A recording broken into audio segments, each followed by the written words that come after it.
السلام علیکم، میں ہوں راشد جاوید آوان اور آپ کو خبر بصر میں خوش آمدید۔ ناظرین، آج 10 مئی 2026 ہے اور پچھلے ایک برس پہلے 10 مئی 2025 کو پاکستان نے انڈیا کے حملے کے جواب میں جس طرح پر اثر اور سرعت انگیز جواب دیا، وہ دنیا میں جدید جنگوں کی تاریخ میں فضائی برتری کا ایک استعارہ بن گیا۔ پچھلے سال بھارت 6 مئی سے پاکستان پر چیدہ مقامات پر حملے کر رہا تھا اور پاکستان نے دنیا کو باور کرایا کہ اگر پاکستان نے جواب دیا تو وہ نظر بھی آئے گا اور دنیا کو سنائی بھی دے گا، اور پھر ایسا ہی ہوا۔ پاکستان کی فضائیہ نے 9 اور 10 مئی کو جس طرح بھارت کو جواب دیا، وہ ایئر فورس کی جنگوں میں ایک مثال بن گیا۔ اس میں کچھ باتیں بہت اہم۔ ایک، پاکستان نے جس طرح کی ٹیکنالوجی یوز کی، اس کو خواب و خیال میں بھی بھارت تصور نہیں کر سکتا تھا۔ پھر دوسرا، جتنی سرعت کے ساتھ، جتنی ہمہ گیری اور انقلابی طور پر ایک دم حملہ کیا گیا، بھارت سٹ پٹا گیا اور اس کے برہموس میزائل کا ذخیرہ تباہ کر دیا گیا، اس کے S-400 ایئر ڈیفنس سسٹم کو تباہ کر دیا گیا اور اس کے جہازوں کو اس طرح اندھا کر دیا گیا کہ ان کا GPS سسٹم کام ہی نہیں کر رہا تھا۔ یہی وہ 3 میجر نکات تھے جو بھارت کو سرنڈر کرنے پر مجبور کر گئے۔ اور دوسری جانب پاکستان کی آرمی نے جموں اور کشمیر کی چوکیوں پر بھارتی سرماؤں کو سفید جھنڈا لہرانے پہ مجبور کر دیا۔ لیکن یہ ساری باتیں اپنی جگہ، اب سوچنا یہ ہے کہ پاکستان نے بھارت پر جو برتری حاصل کی، اس کے ثمرات کیا ہوئے۔ یقینی طور پر پوری دنیا میں پاکستان کی عزت افزائی 27 سال بعد، اس سے پہلے 28 مئی، اور اتفاق سے وہ بھی مئی کا مہینہ تھا 1998، جب پاکستان نے ایٹمی دھماکے کیے اور اس کو یوم تکبیر کہا۔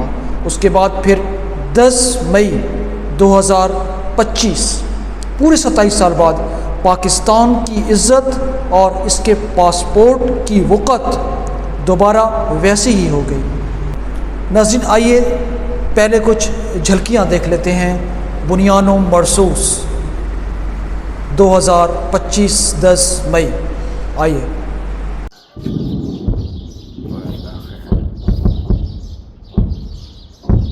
بسم اللہ الرحمن الرحیم۔ Today on 10th May at the time of Fajr, we have given a strong punch to our coward enemy. Alhamdulillah. Nare Takbir, Allahu Akbar.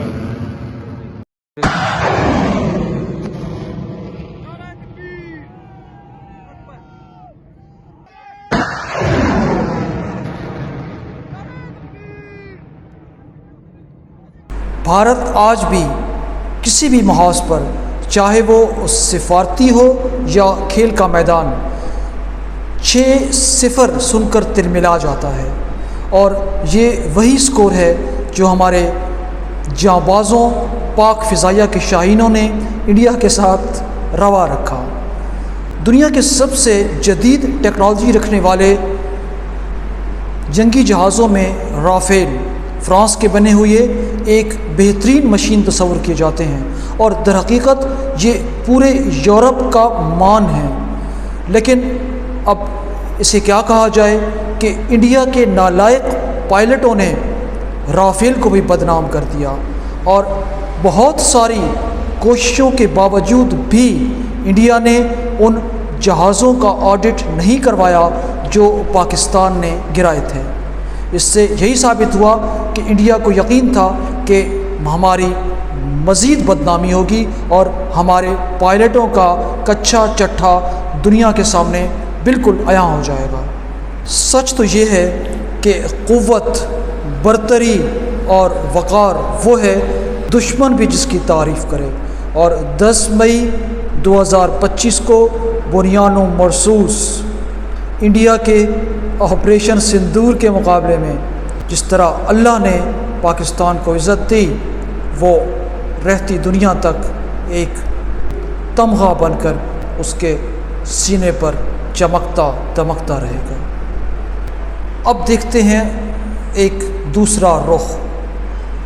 10 مئی کی فتوحات اور نیک نامی کے بعد اب یہ دیکھنا ضروری ہے کہ پاکستان کن کن شعبوں میں ترقی کر پایا، کن کن مسائل سے نبرد آزما ہو سکا اور کن کن چیلنجز کو فیس کرنے میں کامیاب ہو سکا۔ 10 مئی بنیان و مرصوص بمقابلہ آپریشن سندور یہ ہوا کیوں؟ یہ اس لیے کہ بھارت نے یک طرفہ طور پر سندھ طاس معاہدہ منقطع کر دیا، اس سے مکر گیا، اس سے یکسر پھر گیا۔ پاکستان نے اس کے جواب میں، اس کے حملے کے جواب میں بلکہ یوں کہنا چاہیے ریٹیلیٹ کیا اور اس پہ حملہ کر دیا، یقیناً اس پہ فتح حاصل کی۔ لیکن سندھ طاس معاہدے کا کیا بنا جس میں ورلڈ بینک ضامن تھا؟ اس کے بارے میں ابھی کچھ نہیں بتایا جا رہا۔ انڈیا تو اپنے موقف پہ قائم کہ ہم نے پانی بند کر دیا، اور اس نے کر دیا۔ پاکستان کا کہنا کہ ہم اس معاہدے کے معطل کیے جانے کو قبول نہیں کرتے، لیکن اگر قبول نہیں کرتے تو کیا سفارت کاری کے طور پر بین الاقوامی فورمز میں پاکستان نے یہ سوال اٹھایا؟ شاید اس طرح نہیں۔ اب ضرورت اس امر کی ہے کہ اپنے پانی کے حصول کے لیے پاکستان کو بالآخر کچھ تو کرنا ہوگا، کیونکہ لاتوں کے بھوت باتوں سے نہیں مانتے۔ اگر بھارت اپنی ہٹ دھرمی پر قائم رہا تو ظاہر ہے کہ ساری زندگی پاکستان اپنی زمینوں کو بنجر تو نہیں رکھ سکتا۔ اس کے لیے پھر اگر بنیان و مرصوص پارٹ 2 کرنے کا وقت آیا تو پھر اگر ایسا ہے تو ایسا ہی صحیح، پاکستان کو کچھ نہ کچھ تو کرنا ہوگا۔ اب گیند بھارت کے کورٹ میں ہے، وہ کیا چاہتا ہے؟ کیا وہ یک طرفہ طور پر ورلڈ بینک کے ضامن کے طور پر ایک کیا ہوا معاہدہ منسوخ کر سکتا ہے؟ پاکستان کو یقیناً اس معاملے میں اپنی بنی ہوئی ساکھ کو استعمال کرنا ہوگا، لیکن پاکستان اس موقف کو عالمی پلیٹ فارمز پر اس طرح پیش نہیں کر پایا جیسا اس جیسے سنجیدہ معاملے کا حق تھا۔ اب ضرورت اس امر کی ہے کہ اس وقت فیلڈ مارشل پاکستان اور وزیر اعظم پاکستان تاریخ میں شاید سب سے زیادہ امریکن پریزیڈنٹ کے قریب ہیں، تو اپنی اس پوزیشن کو استعمال کرتے ہوئے وہ جتنا جلد ہو سکے سندھ طاس معاہدے کا کوئی حل نکالیں۔ ایسا نہ ہو کہ یہ وقت گزر جائے اور پھر ڈیویڈ لائن جو کہ پاکستان اور افغانستان کے درمیان ایک تصوراتی لکیر ہے جو اب تک مسئلہ لا ینحل بنا ہوا ہے، کہیں یہ سندھ طاس معاہدہ بھی اسی طرح کا خدا نخواستہ کوئی دوسرا ایڈونچر ثابت نہ ہو۔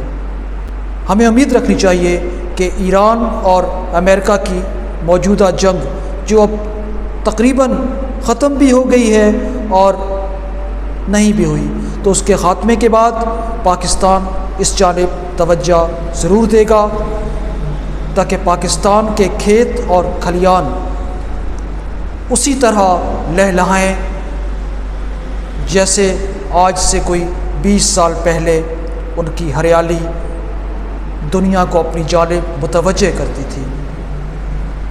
مجھے اب یہاں سے اجازت دیجیے، ملتے ہیں کسی اگلے ولاگ میں۔ پاکستان زندہ باد۔